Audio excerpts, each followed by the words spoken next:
함께 일어나셔서 성경 말씀 보시겠습니다. 마가복음 11장 27절부터 마지막 절 33절입니다. 마가복음 11장 27절부터 33절입니다. 같이 한 목소리로 같이 읽으시겠습니다. 그들이 다시 예루살렘에 들어가니라. 예수께서 성전에서 거니실 때에 대제사장들과 서기관들과 장로들이 나아와 이르되 무슨 권위로 이런 일을 하느냐? 누가 이런 일할 권위를 주었느냐? 예수께서 이르시되 나도 한 말을 너희에게 물으리니 대답하라. 그리하면 나도 무슨 권위로 이런 일을 하는지 이르리라. 요한의 세례가 하늘로부터냐 사람에게로부터냐 내게 대답하라. 저희가 서로 의논하여 이르되 만일 하늘로부터라 하면 어찌하여 그를 믿지 아니하였느냐 할 것이니 그러면 사람에게로부터라 할까 하였으나 모든 사람이 요한을 참선 지자로 여김으로 그들이 백성을 두려워하는지라. 이에 예수께 대답하여 이르되 우리가 알지 못하노라 하니 예수께서 이르시되 나도 무슨 권위로 이런 일을 하는지 너희에게 이르지 아니하리라 하시니라. 아멘. 목회 상담학과 관련되어서 재미있게 읽었던 책 중에 지금 보시는 성경인물과 심리분석이라는 책이 있습니다. 이 책은 저희 교회에도 오셔서 강의도 하시고 말씀도 해주셨던 이관직 목사 교수님께서 쓰셨던 책입니다. 성경인물과 심리분석인데 교수님은 성경에 나오는 인물들, 중요한 각 인물들을 목회 상담학적으로 접근을 하시고 또 분석을 하십니다. 새로운 접근법이기 때문에 읽으면서 참 재미있게 읽었던 기억이 있습니다. 예를 들어서 아브라함의 아들 이삭은 건강한 가정에서 성장하지 않았습니다. 그 말은 아브라함의 가정은 건강한 가정 또는 모범적인 가정이 아니라는 뜻입니다. 우리가 보기에 아브라함 가정은 믿음의 조상이니까 그 가정이 좋았을 것이다 라고 생각을 하지만 상담학적으로 아브라함의 가정을 다시 한번 점검을 해보면 그렇게 건강한 가정이 아니었다라는 겁니다. 아브라함은 오랜 시간 동안 자녀가 없었기 때문에 이삭을 낳기 전에 사라의 여종 하갈을 통해서 이스마엘을 낳았습니다. 그러면 이 관계 한번 머릿속에 그림을 그려보셔야 됩니다. 아브라함, 사라, 하갈의 관계, 그리고 아브라함, 이삭, 그리고 이스마엘의 관계에는 성경에는 나와 있지는 않지만 그 사이에서 수없이 많은 갈등들과 그리고 긴장들이 있었을 것이다 쉽게 생각할 수 있습니다. 당연합니다. 예를 들어서 이삭이 젖을 떼었을 때, 그러니까 대략 한 3살 내지 또는 4살이 되었을 때에 이스마엘은 이삭을 조롱했고 이것을 보았던 사라가 당장에 하갈과 이스마엘을 쫓아내야 된다고, 우리 집에 더 이상 그들이 함께 살 수 없다고 그들을 빨리 쫓아내라고 아브라함에게 말을 합니다.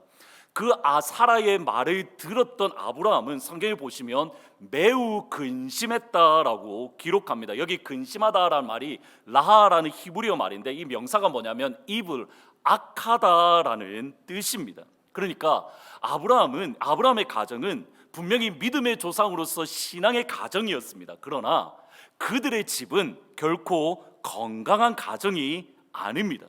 부모님의 갈등과 불화가 있었고 역기능의 가정, 그리고 건강하지 않은 가정에서 이삭은 성장했습니다. 그 영향으로 이삭은 갈등과 다툼과 불화가 많은 가정에서 자라다 보니까 이삭 스스로는 어떠한 갈등을 만날 때에 그 갈등을 적극적으로 해결하기보다는 어떻게든 그 갈등을 피하고 또는 회피하고 심지어는 무기력함을 보이고는 합니다. 예를 들어서 창세기 26장 18절에 보시면 아버지 아브라함 때에 팠던 우물들을 다시 팠으니 이는 아브라함이 죽은 후에 블레셋 사람이 그 우물을 메웠음이라. 그랄 목자들이 이삭의 목자와 다투어 이르되 이 물은 우리의 것이라 하매 이삭이 그 다툼으로 말미암아 그 우물 이름을 에색이라 하였더라. 일반적으로 저도 그렇게 해석을 하지만 이삭의 온유함을 언급할 때에 방금 읽었던 말씀, 이 우물을 빼앗으려 할 때에 그것을 주었던 이 사건을 이야기를 합니다. 저도 그렇게 해석을 합니다. 하나님을 전적으로 신뢰했던 이삭이 그 온유함으로 그것을 피하고 또 피했다. 그런데 조금 다르게 해석을 할 수도 있습니다.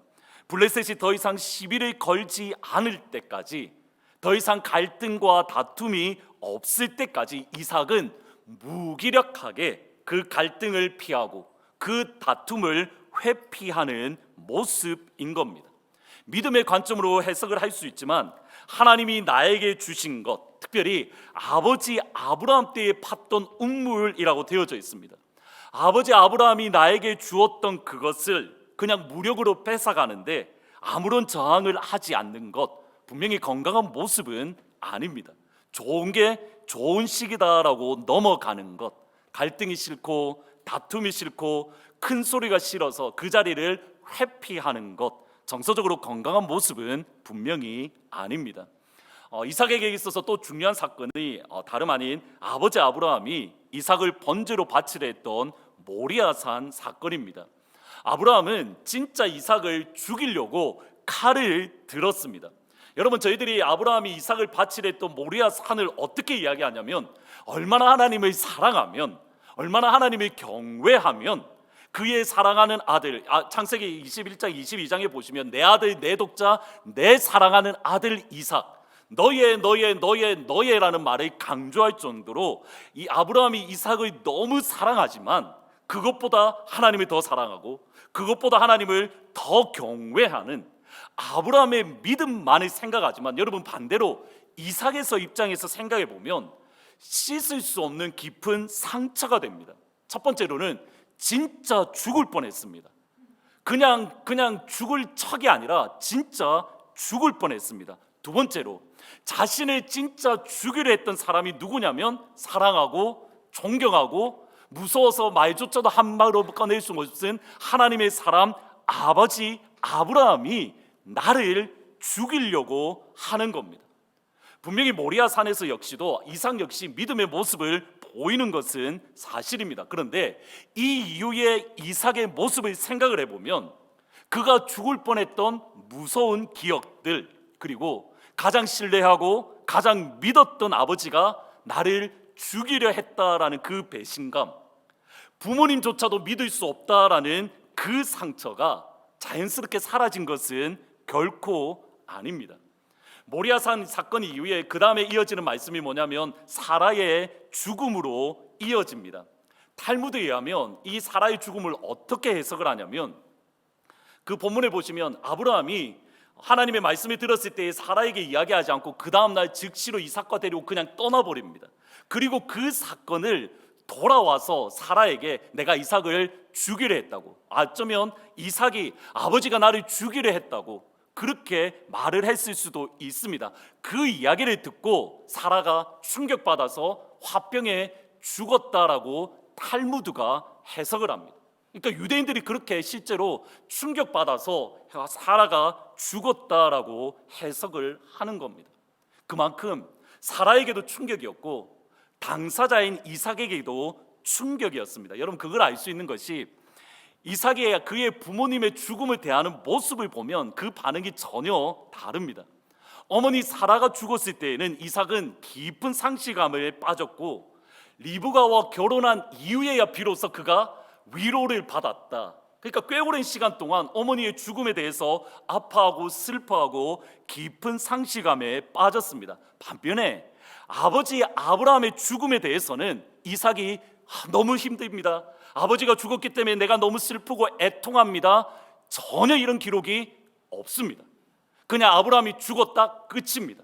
반면에 사라는 사라의 죽음으로 인해서 이삭이 아파하고 슬퍼하고 상실감에 빠져 있다. 이건주 교수님은 모리아 산에서의 이 경험을, 이삭의 경험을 어떻게 해석을 하냐면 전쟁터에 참여했던 군인들이 다시 돌아왔을 때에 겪게 되는 외상후 스트레스 장애가 있었을 것이다, 이렇게 진단을 합니다. 실제로 이삭은 죽음의 두려움 또는 배반의 두려움 속에 살아갔던 것을 보게 됩니다. 창세기 27장에 보시면 이삭이 나이가 많아 눈이 어두워 잘 보지 못하더니 맏아들 에서를 불러 이르되 내 아들아 하매 그가 이르되 내가 여기 있나이다 하니 이삭이 이르되 내가 이제 늙어 어느 날 죽을지 알지 못하니. 이삭이 그의 아들 에서를 급하게 축복했던 이유가 뭐라고 이야기하냐면 내가 이제 나이가 많아서 내가 언제 죽을지 몰라, 그래서 내가 너를 빨리 축복을 할 거야. 급한 마음에 하나님의 뜻, 하나님의 말씀 또는 하나님의 마음과 다르게 장자 에서를 축복하려고 합니다. 질문은 이겁니다. 내가 이제 죽을 거야 라고 말했던 그 이삭은 에서와 야곱을 축복한 이후에 몇 년을 더 살았겠습니까? 나중에 말씀을 계속으로 이어서 생각을 해보시면 야곱이 거짓말로 아버지 이삭의 장자를 빼앗았습니다. 이것을 안 에서가 분노했습니다. 그러자 형 에서가 너무 두려워서 야곱이 밧단 아람으로 도망갔고 그곳에서 20년을 살았습니다. 20년을 살고 다시 가나안으로 돌아왔는데 곧장 아버지를 만난 것이 아닙니다. 야곱이 돌아온 이후에 그가 경험했던 것이 세겜에서 그의 딸 디나가 큰 어려움을 겪습니다. 그리고 그 다음에 겪었던 것이 사랑하는 아내 라헬이 베냐민을 낳다가 죽고 장사했습니다. 그리고 아버지 이삭을 만났습니다. 밧단 아람에서 20년을 살고 가나안에 돌아와서도 몇 년 만에 꽤 오랜 시간이 지난 이후에 이삭을 찾아갔던 겁니다. 그러면 보셔야 됩니다. 몇 년 동안 이삭이 더 살았다는 말입니까? 내 이제 죽을 거야. 내가 너 빨리 축복하고 나는 천국에 갈 수 있으니까 내가 빨리 너를 축복할 거야. 나는 이제 죽을 때가 되었어라고 말하고 20년 넘도록 그가 비록 아픔 보이진 않지만 그는 건강하게 오래오래 살았던 겁니다. 무슨 말이냐면 언제 죽을지 모르는 두려움의 마음, 내가 언제 죽을지 모르는 그 두려움이 영혼 깊은 곳에 새겨져 있었던 겁니다. 우리가 예수님을 믿고 하나님의 기적을 경험하고 또 하나님의 음성을 직접 듣습니다. 매일 성경도 읽고 기도하고 또 경건 생활도 합니다. 그리고 우리 속사람은 병들어 있을 수 있습니다. 우리 속사람이 여전히 건강하지 않을 수 있습니다. 예수님을 믿었지만 우리 안에 깊이 뿌리 내린 그 쓴뿌리가 그대로 남아있어서 끊임없이 나 자신을 괴롭힙니다. 그 쓴뿌리가 남아서 나 자신을 괴롭힐 뿐만 아니라 내 주위에 있는 사람들도 괴롭히고 나아가서 그 쓴뿌리 때문에 하나님으로부터 떨어질 수도 있습니다.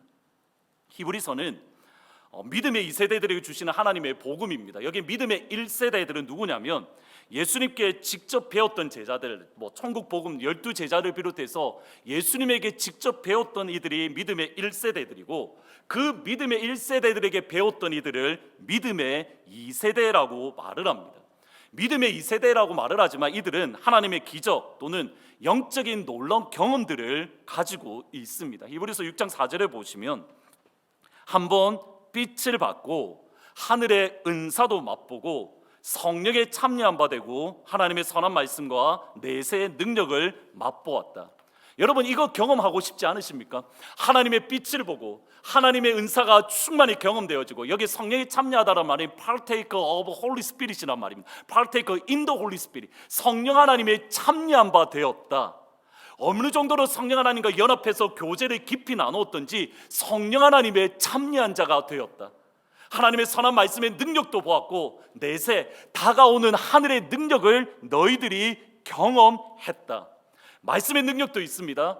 그리고 성령의 신비한 경험 능력도 받았습니다. 그리고 그들 안에 있는 쓴뿌리를 방치하고 무관심했습니다.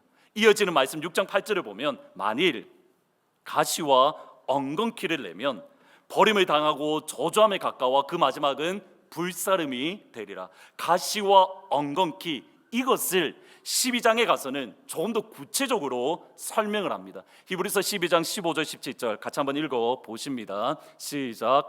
너희는 하나님의 은혜에 이르지 못하는 자가 없도록 하고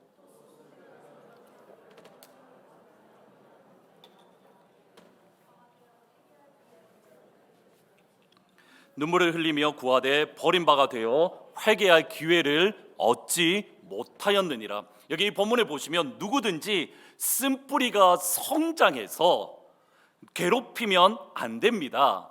이것 때문에 많은 사람들이 부정해집니다. 회개할 기회를 얻지 못했습니다. 여러분 이 흐름을 잘 보셔야 됩니다. 우리 안에 있는 쓴뿌리가 성장하도록 방치하고 그대로 내버려 두면 첫 번째로 누구를 괴롭힙니까? 나를 괴롭힙니다. 내 안에 있는 쓴뿌리가 끊임없이 나를 찌르고 나를 아프게 하고 나를 힘들게 합니다. 나아가서 내 안에 있는 쓴뿌리가 나를 괴롭히고 옆에 있는 지체들을 괴롭히며 나아가서 많은 사람들을 부정하게 만듭니다. 그 결과 회개할 기회를 얻지 못합니다. 내 안에 있는 쓴뿌리가 나를 괴롭히고 내가 속해 있는 공동체를 괴롭힌다. 너 죽고 나 살자가 아니라 이거는 뭡니까? 너도 죽고 나도 죽자입니다. 내 안에 있는 쓴뿌리는 너 죽고 나 살자도 아닙니다. 너도 죽고 나도 죽자. 그것이 내 안에 있는 쓴뿌리입니다. 중요한 건 여기에 있습니다.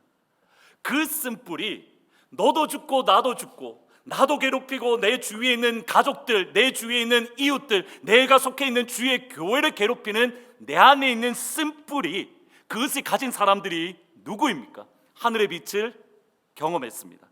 내세의 능력을 경험했습니다. 하나님의 말씀의 능력을 보았습니다. 하나님의 은사가 그들 가운데에 충만하게 임했습니다. 무슨 말인지 이해가 되십니까? 우리가 예수를 믿은 이후에도 여전히 우리 안에 쓴뿌리가 자리 잡고 있을 수 있습니다. 우리가 예수 믿어도 여전히 우리의 속사람이, 우리의 내면이 여전히 병들어 있을 수 있습니다. 그것 때문에 나도 힘들고 내 주위에도 힘들고 내가 속해 있는 공동체도 힘들고, 이 땅의 삶이 일주일 남짓 남은 시점에서 예수님은 예루살렘에 올라가셨습니다. 마가복음 11장 이후에서 나오는 예수님의 말씀과 사역은 이제 이 땅에서 일주일 남았다라는 그 간절함이 묻어 있습니다. 그리고 예루살렘에 올라가셔서 행하셨던 첫 번째 가르침이 무화과 나무를 저주하신 사건입니다. 무화과 나무를 저주하셨다는 것은 그냥 우연히 하신 것이 아니라 예수님의 간절함이 묻어 있는 사역으로, 무화과 나무를 저주한 것은 기도에 대한 가르침입니다. 그리고 그 기도의 핵심은 관계입니다. 마가복음 11장 22절에 보시면 예수께서 대답하여 이르시되 하나님을 믿으라. 내가 진실로 너에게 이르노니 누구든지 이 산을 덜리어 바다에 던져지라 하며 그 말하는 것이 이루어질 줄 믿고 마음에 의심하지 아니하면 그대로 되리라. 예수님께서 가르쳐 주신 기도의 본질 핵심은 우리가 기도한 것을 이루어질 줄 믿고 마음에 의심하지 않으면 내가 기도한 모든 것을 하나님께서 나에게 허락해 주신다. 내가 모든 것을 받을 수 있다. 여기에 있지 않습니다. 내가 기도하고 간구한 것을 하나님께서 주신다. 이것은 부순물 따라오는 겁니다. 예수님이 가르쳐 주신 기도의 핵심 본질은 여기에 있습니다. 하나님을 믿으라. 아버지를 믿으라. 우리가 전적으로 신뢰하고 100% 믿어야 될 하나님은 하늘에 계신 우리 아버지. 하나님은 나의 아버지입니다. 나는 아버지의 사랑받는 자녀입니다. 이것이 기도의 핵심입니다. 기도는 하나님과의 관계입니다. 그 하나님과의 관계를 간절한 마음으로 선포하신 예수님이 다시 예루살렘 성전을 들어가십니다. 예루살렘 성전에서 하나님의 아버지 되심을, 예수님을 통해서 하나님의 나라가 이 땅에 충만하게 임했음을 선포합니다. 영광의 나라가 이 땅에 임했음을 보여주십니다. 예루살렘 성전에서 맹인을 고치십니다. 예루살렘 성전에서 다리 저는 자를 치료해 주십니다. 이것을 본 대제사장들과 서기관은 예수님, 무슨 권위로 성전에서 말씀을 가르칩니까? 예수님 무슨 권위로 병든 자를 고치고 무슨 권위로 성전에서 치료하십니까? 추궁합니다. 28절 말씀을 보시면 무슨 권위라고 되어 있는데 어떤 종류의 권위로라는 뜻으로 여기에 대한 예수님의 대답이 29절 30절입니다. 같이 한번 읽어보십니다. 시작. 예수께서 이르시되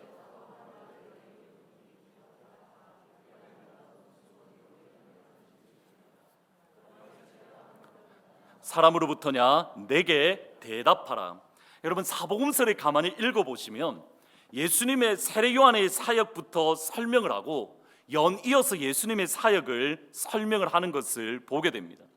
예수님의 이 땅의 사역은 항상 누구에게 시작되어지냐면 세례 요한부터 시작이 되어집니다. 우리가 복음을 설명할 때에 세례 요한을 반드시 언급해야 되는 이유가 있습니다. 그만큼 예수님에게 있어서 세례 요한은 중요합니다. 그 다음이 중요합니다.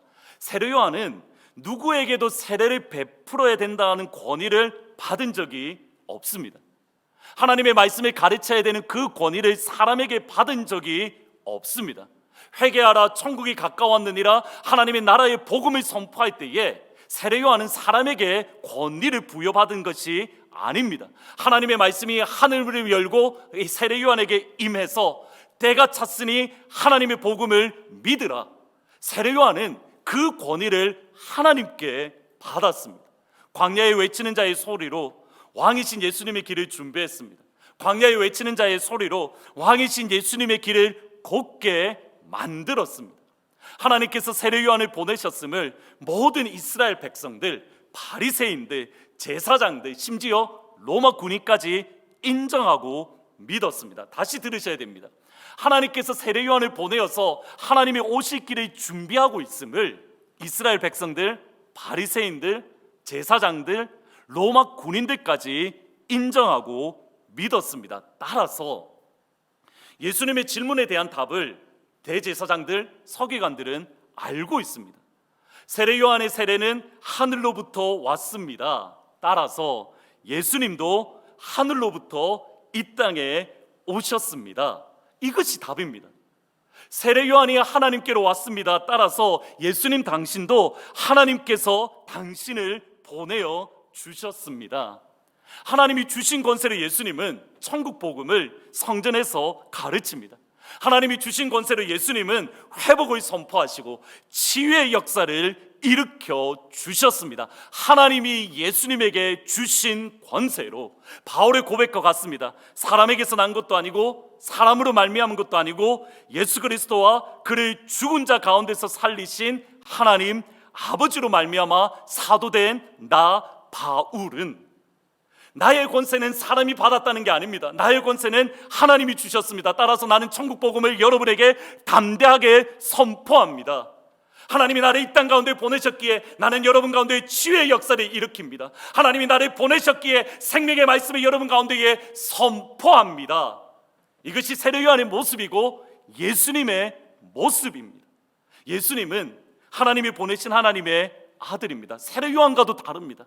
세례 요한은 광야에 외치는 자의 소리입니다. 예수님은 하나님의 사랑받는 자녀로, 하나님의 기뻐하는 자로 왕으로 이 땅 가운데 오셨고 말씀을 선포하시고 눈먼 자를 뜨게 하시고 저는 자를 일으켜 주시고 죽은 자를 살리는 생명의 역사를 일으켜 주셨습니다.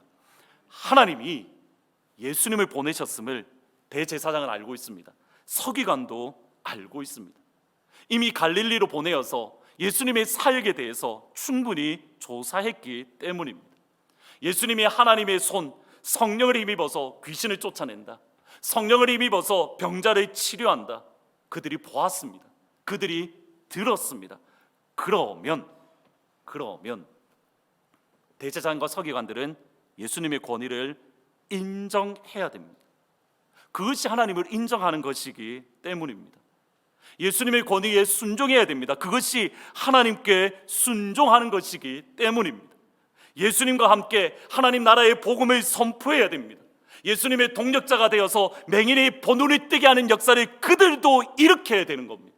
예수님의 동력자가 되어서 못 걷는 자들을 걷게 하며 예수님의 동력자가 되어서 나병한 자를 향하여 예수의 이름으로 명하노니 깨끗함을 받으라라고 그들을 향하여 선포해야 되며 예수님이 죽은 자를 일으키셨던 그 동력자가 되어서 예수의 이름으로 명하노니 나사로야 일어나 나오라라고 바리새인들과 대제사장들도 선포해야 되며 하나님의 나라가 이 땅 가운데 충만히 임한 것을 기뻐하고 즐거워하고 행복해야 됩니다. 예수님의 사역을 바라보면서 하나님의 나라가 이런 것이구나, 우리가 이때까지 문자로만 알고 있었는데 하나님의 나라가 우리 가운데 임하면 우리의 연약함이 해결함 받고 있구나, 어둠 가운데 있는 우리의 영이 깨끗함을 입고 자유를 얻고 눈먼 자가 눈을 뜨는 역사가 일어나고 우리가 걷지 못했는데 걷는 역사가 일어나는구나. 여러분 소망을 가지지 않겠습니까? 여러분 기대를 품지 않겠습니까? 이것이 당연한데, 당연히 그렇게 해야 되는데 대제사장과 서기관은 거짓말을 합니다. 그것이 31절 33절입니다. 그들이 서로 의논하여 이르되 만일 하늘로부터라 하면 어찌 그를 믿지 아니하였느냐 할 것이니 그러면 사람으로부터 하라 할까 하였으나 모든 사람이 요한을 참 선지자로 여김으로 그들이 백성을 두려워하는지라. 이에 예수께 대답하여 이르되 우리가 알지 못합니다. 우리는 모릅니다. 우리는 알지 못합니다. 의도적으로 거짓말을 합니다. 하나님을 몰랐던 게 아닙니다. 성경을 읽지 않은 것도 아니고 기도하지 않은 것도 아닙니다. 항상 성전에서 예배드리고 찬양하고 성경 공부합니다. 지금 이 순간에도 예수님께 찾아가서 거짓말했던 그 바로 직전에 무엇을 했냐면 아침 예배를 드렸습니다. 우리가 알지 못합니다라고 예수님께 거짓말하던 바로 그 직전에 예루살렘 성전에서 찬양했습니다. 우리는 모릅니다라고 말했던 그 바로 직전에 예루살렘 성전에서 기도했습니다. 그럼에도 거짓말하고 하나님을 보내신 아들 예수님을 죽이는 데에 가장 앞장섭니다. 예수님의 권위를 인정하지 않는 것, 하나님의 권위를 인정하지 않는 겁니다. 예수님께 순종하지 않는 것, 하나님께 순종하지 않는 겁니다. 성경을 읽고 기도하고 예배드리는 대제사장 서기관들의 모습이라는 겁니다. 여러 가지로 설명할 수가 있습니다. 왜 그런 모습들을 가졌을까? 그 중에 하나가 오늘 말씀과 계속적으로 연결되어지는 대제사장과 서기관들은 그들의 속사람이 건강하지 못했습니다. 하나님을 믿고 성경을 가르치고 예배를 인도하고 교회 안에서 살아가고 그들의 속사람이 건강하지 못합니다. 그들 안에 있는 쓴뿌리를 해결하지 못했던 겁니다. 그것을 알 수 있는 것이 오늘 본문에도 백성을 두려워했다라는 표현이 나옵니다. 근데 이 백성을 두려워하다는 말은 이미 11장 18절에 백성을 두려워했다라는 말이 나옵니다. 그리고 이후에도 백성을 두려워한다라는 말이 또다시 등장합니다. 바울의 대적자처럼 질투와 분쟁으로 하나님의 일을 하기는 하는데 백성을 두려워하는 그 마음, 곧 질투와 분쟁으로 하나님 나라의 일을 감당하고 있는 겁니다. 대제사장과 서기관을 움직이는 것은 하나님이 아닙니다. 살아있는 생명의 하나님의 말씀도 아니고 하나님 나라도 아닙니다. 이들의 관심은 백성들에게 놓여져 있습니다. 무슨 말입니까? 내가 이렇게 행동하면 다른 사람들이 나를 어떻게 생각하지? 내가 이렇게 행동하면 다른 사람들이 나를 어떻게 평가하지? 내가 이런 말을 하면 다른 사람들이 나에게 어떻게 반응할까? 끊임없이 다른 사람들의 눈치를 보고 그것에 의해서 좌지우지된다는 것은 그들의 내면이, 그들의 속사람이 건강하지 않다는 중요한 증거이고, 그들의 속사람이 치유되지 않은 상태로 교회 일을 할 때에 그들도 괴롭고 그들과 함께하는 주위 사람들도 괴롭습니다. 다시 들으셔야 됩니다. 여러분의 속사람이 치료되지 않고 하나님의 일을 할 수 있습니다. 그때에 여러분도 괴롭고 여러분 주위에 있는 사람들도 괴롭습니다. 여러분 대제사장들이 얼마나 괴로웠겠습니까? 혹이라도 예수님이 내 것을 다 뺏어가면 어떻게 하지? 그들 가운데 일어나는 질투, 그들 가운데 일어나는 분쟁, 그들 가운데 일어나는 미움, 그 미움 속에 그들은 평생을 살았던 겁니다. 그들도 괴롭고 다른 사람도 괴롭히고 예수님도 십자가에 못 박아 죽이고. 정서적으로 건강한 영성이라는 뉴욕 퀸즈의 뉴 라이프 펠로십 교회의 담임 목사님인 피터 스카지오 목사님이 쓰신 책입니다. 한번 읽어보시면 좋을 것 같습니다. 좋은 책인데 이 책 가운데에 목사님의 경험담으로 이렇게 책을 쓰셨는데 목사님이 스페니시 분이다 보니까 스페니시도 잘하고 영어도 잘하십니다. 그래서 스페니시 예배도 드리고 영어권 예배도 드렸는데 어느 날 스페니시 예배 성도들이 한 250명 정도 성장했는데 그 교회에 있던 부목사님이 250명 가운데 200명을 데리고 다른 데 교회 가서 교회를 세우신 겁니다. 그러자 목사님이 너무 강단에서는 우리가 용서해야 됩니다, 사랑해야 됩니다, 우리가 축복해야 됩니다, 하나님의 말씀을 막 증거하는데 혼자 있을 때에는 온갖 생각으로 저주를 다하는 겁니다. 하나님 저거 문 닫게 해주세요, 하나님 살아계시잖아요, 심판받게 해주세요, 온갖 저주를 다하는 겁니다. 그러한 자신의 모습을 보면서 기록한 책이 이 책 정서적으로 건강한 영성인데, 정서적으로 또는 건강하지 못한 영성의 10가지 증상을 이야기를 합니다. 여러분 한번 말씀드릴 테니까 나에게는 몇 개가 해당될까 한번 체크하면서 보시면 좋을 것 같습니다. 첫 번째로, 하나님께로 도망하고자 하나님을 이용한다. 분노와 슬픔, 두려움 같은 감정을 무시한다. 자신의 정당한 욕구조차 거부한다. 누군지 기억하십니까? 이삭의 모습. 현재에 미치는 과거의 영향력을 무시한다. 과거의 상처는 아무것도 아니야라고 무시한다. 우리의 삶을 속된 것, 거룩한 것으로 이분해서 살아간다. 하나님과 동행하기보다는 사역에만 바쁘다. 갈등을 회피한다. 이삭의 모습입니다. 상처와 약점, 실패를 숨긴다. 자신의 한계를 인정하지 않는다. 다른 사람들이 신앙을 판단하고 정죄한다.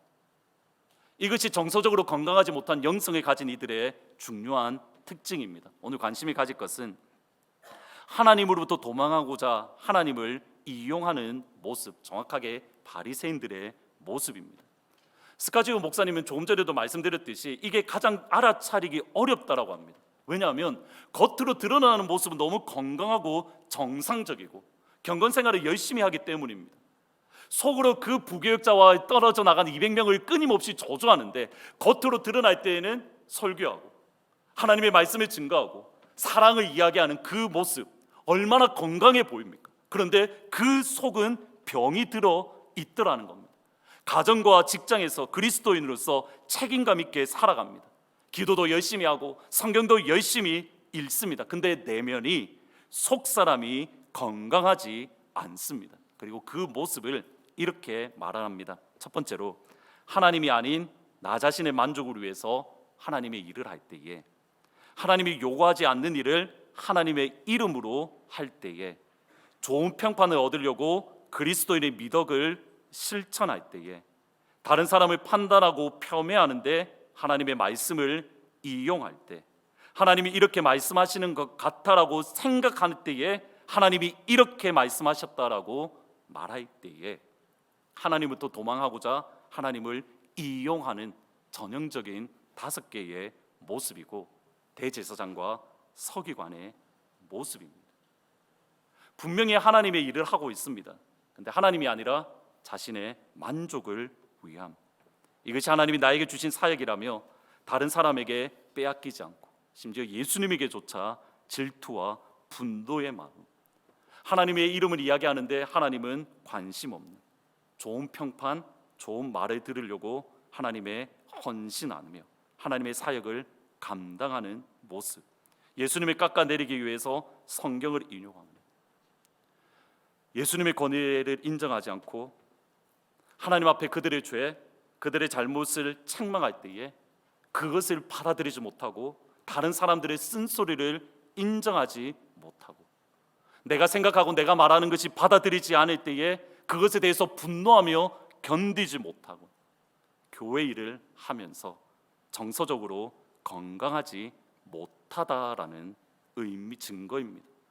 대제사장과 서기관은 하나님을 믿었고 주의 말씀을 가르쳤지만 정서적으로 건강치 못한 영성을 가졌고 하나님의 아들 예수님을 핍박하고 하나님의 일을 방해하는 자리에 섰던 겁니다. 마지막 질문은 이겁니다. 우리 안에 쓴뿌리가 이렇게 위험하다면 어떻게 우리 안에 쓴뿌리를 제거할 수 있습니까? 어떻게 하면 우리 속사람의 치료와 회복, 또 정서적으로 건강한 영성을 소유할 수 있습니까? 여러분 이것을 기억하면서 히브리서 15장 15절 말씀 같이 한번 읽어보십니다. 12장 15절입니다. 시작. 너희는 하나님의 은혜에 이르지 못하는 자가 없도록 하고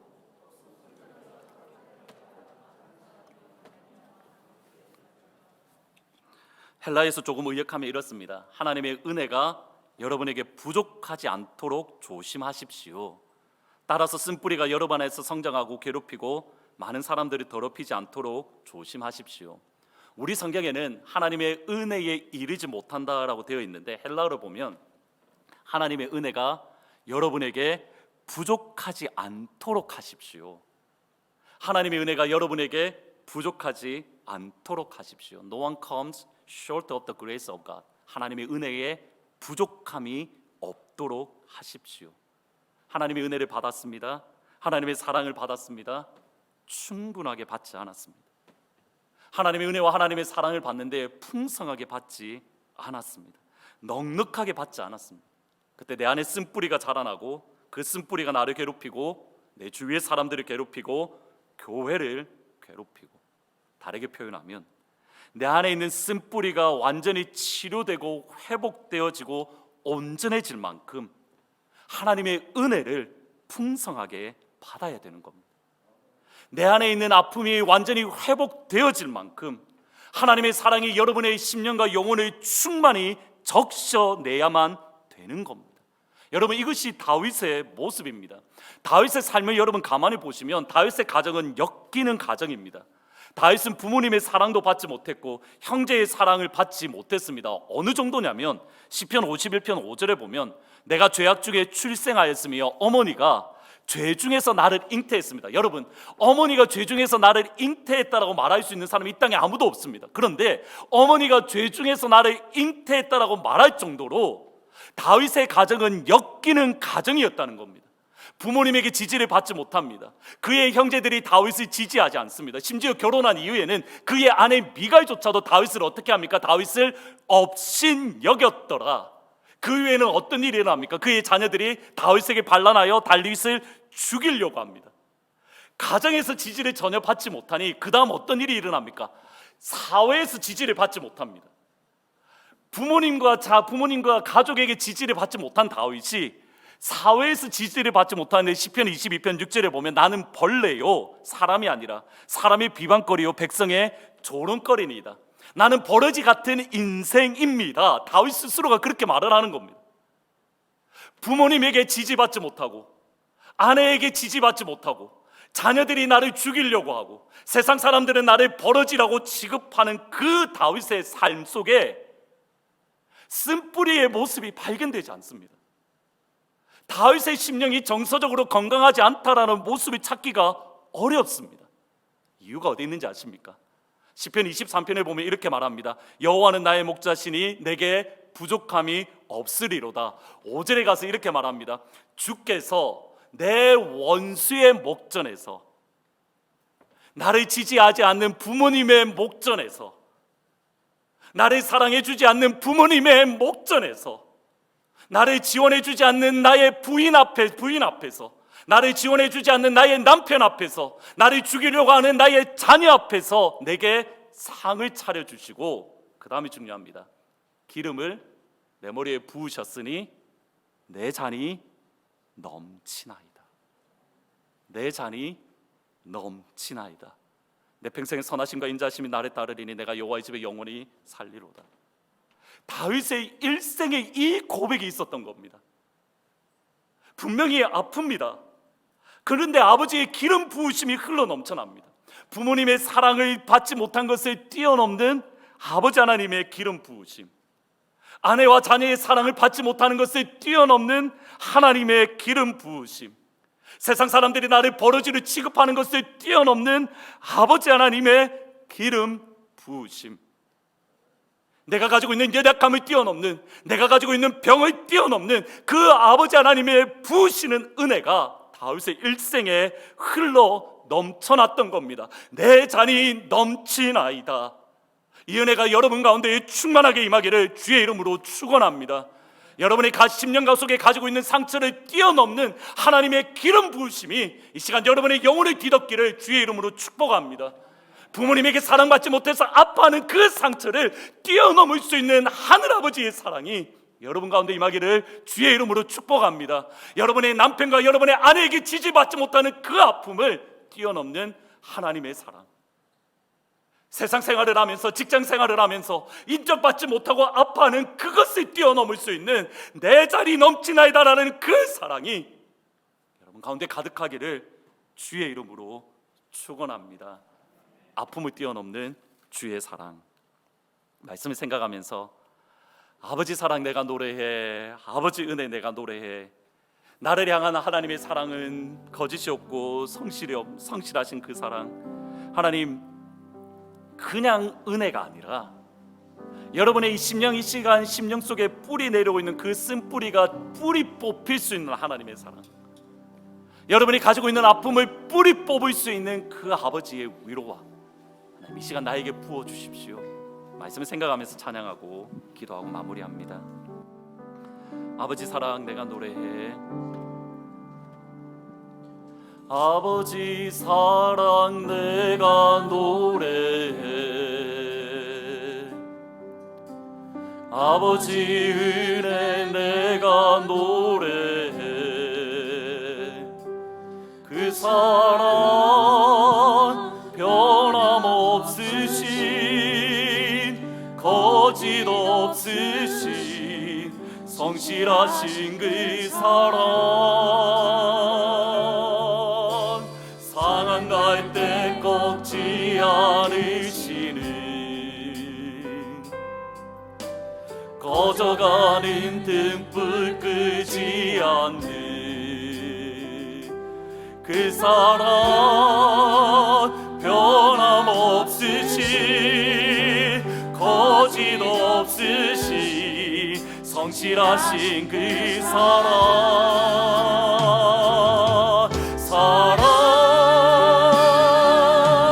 그 사랑 날 위해 죽으신 날 위해 다시 사신 예수 그리스도 다시 오신 그 사랑 죽음도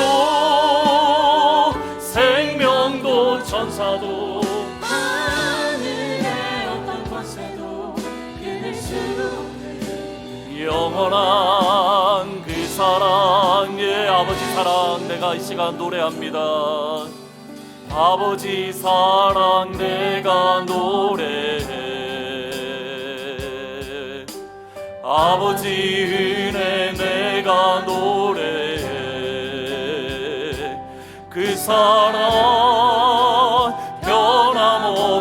변함없으신 거짓 없으신 성실하신 그 사랑 상한 갈대를 꺾지 않으시는 하나님의 사랑 상한 갈대 꺾지 않으시는 꺼져가는 등불 끄지 않는 그 사랑 변함없으신 거짓 없으신 성실하신 그 사랑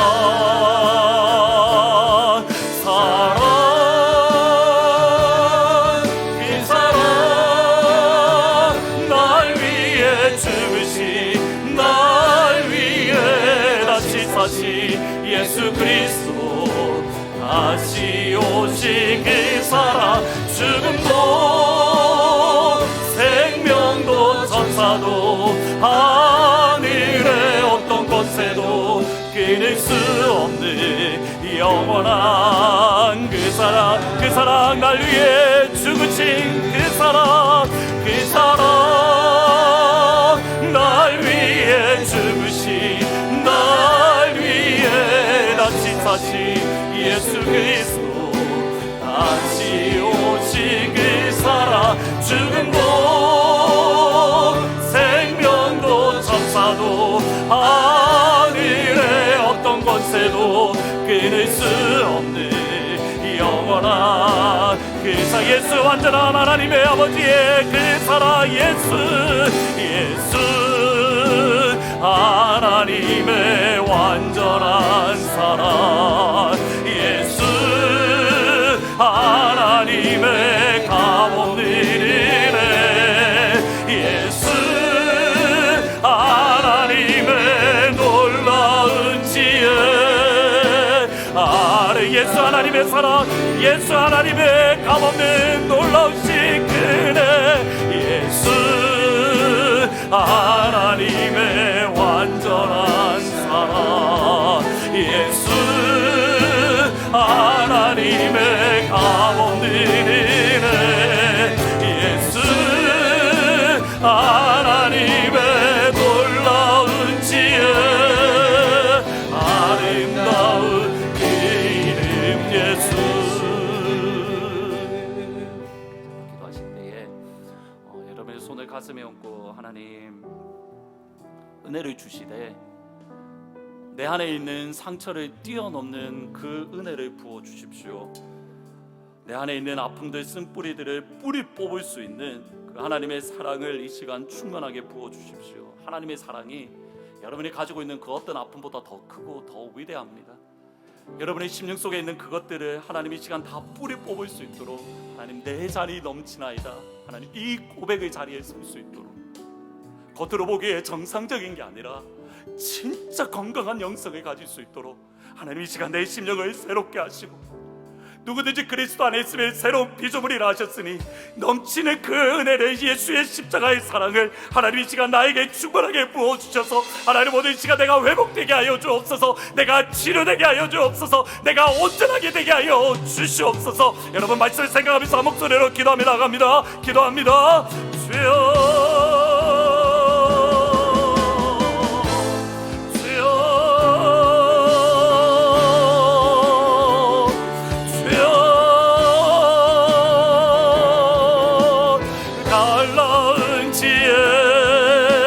아름다운 그 이름 예수,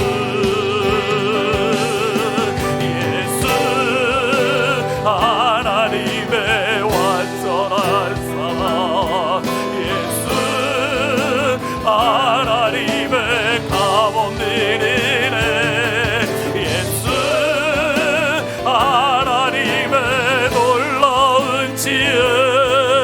하나님 그렇습니다. 이 시간 아멘의 문을 열어주시기를 원합니다. 사랑하는 주의 성도들 가운데 하나님 연약한 심정이 찾아가시고 위로하여 주시고, 하나님 우리 안에 있는 슬픔이 가지고 되어질 수 있도록 하나님 지금 지내면서 우리를 아프게 하고 힘들게 하고, 하나님 우리에게 깊은 상처가 있었던 그 아픔들을 하나님의 은혜를 결물을 끌어올릴 수 있도록 하나님 아버지를 이 시간 찾아가셔서 위로하여 주옵소서. 하나님 내 자리 넘치나이다 라는 그 고백, 다윗이 부모님의 사랑을 받지 못했습니다. 현재들의 지원도 받지 못했습니다. 그의 아내조차 무시하며 하나님 그의 자녀조차 죽이려 했고, 세상을 향하여 나는 버러지 같은 삶입니다라고 고백할 수밖에 없었고, 누가 보더라도 무너질 수밖에 없고 누가 보더라도 깨어질 수밖에 없는 그 삶을 살았지만, 하나님 그것을 뛰어넘는 하나님의 은혜를 부어주셨을 때 하나님 당연히 심정이 일어났습니다. 하나님의 시간 충만하게 부어주옵소서. 아버지 하나님의 시간 하나님의 그 사랑을 아버지 충만하게 부어주옵소서. 하나님 그 아픔을 뛰어넘을 수 있는 하나님의 위로, 하나님의 평강과 하나님의 생명이 아버지 하나님의 시간 충만할 수 있도록 하나님의 시간 하늘의 문이 열시고, 하나님의 그 신사랑으로 예수의 집중의 사랑이 하나님 내 영혼을 온전히 살아남고 하나님 내 심정이 온전히 회복케 하는 그 하나님의 역사가 이 시간 임할 수 있도록 아버지 하나님 역사여 주시옵소서. 다 함께 일어나서 마지막으로 찬양하며 마무리합니다. 예수 하나님의 완전하신 사랑, 예수 하나님의 완전한 사랑, 예수 하나님의 값없는 은혜, 예수 하나님의 놀라운 지혜. 그렇습니다. 하나님 이 시간 내 모든 상처를 뛰어넘는 예수의 사랑을 부어서, 예수 하나님의 사랑, 예수 하나님의 완전한 사랑, 예수 하나님의 값없는, 예수 하나님의 지혜, 예수 하나님의 놀라운 지혜, 아름다운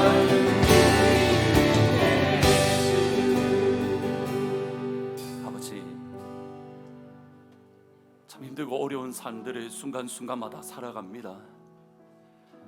우리를 가장 지원하고 가장 사랑하고 가장 이해할 줄 알았던 부모님의 사랑도 받지 못하고 이해도 받지 못했고, 형제 자매들의 지원도 받지 못했고, 아내가 없이 여기는 삶을 살았고, 자녀들조차 자기 다윗을 죽이려고 했던 삶을 살았고, 세상을 향하여 나는 버러지 같은 인생입니다라고 고백할 수밖에 없었던 그 다윗이 그 모든 아픔을 뛰어넘는 주의 십자가의 사랑 때문에 그가 아픔에 매여있지 아니하고 아픔에서 자유하는 삶을 살았던 것처럼, 하나님 이 시간 살아가는 모든 주의 성도들 가운데에 우리의 아픔을 뛰어넘는 하나님의 사랑을 이 시간 충만하게 부어 주시옵소서. 우리를 얽어매고 있는 모든 죄의 저주들, 우리를 얽어매고 있는 모든 더러운 것들, 우리를 얽어매고 있는 모든 아픔들, 그것들을 녹일 수 있는, 그것들을 뛰어넘을 수 있는 예수님의 십자가의 그 사랑, 나를 위하여 죽으신 그 십자가에서 확정되어진 그 하나님의 사랑이 사랑하는 모든 주의 성도들의 마음을 확증할 수 있는 시간이 되어줄 수 있도록 아버지 하나님 역사하여 주옵소서. 하늘문이 여시옵소서.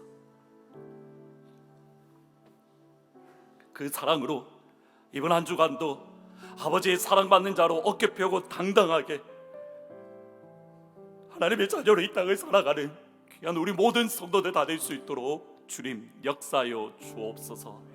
주 예수 그리스도의 은혜와 하나님 아버지의 사랑과 성령 하나님의 교통하심이 내 잔이 넘치나이다 라는 이 고백, 정말 우리의 잔이 넘치는 그 삶을 사모하며 지금까지 가지고 있는 모든 아픔들을 뛰어넘는 그대를 사모하는 모든 주의 성도들 위해 지금도 영원토록 항상 함께 있을지어다.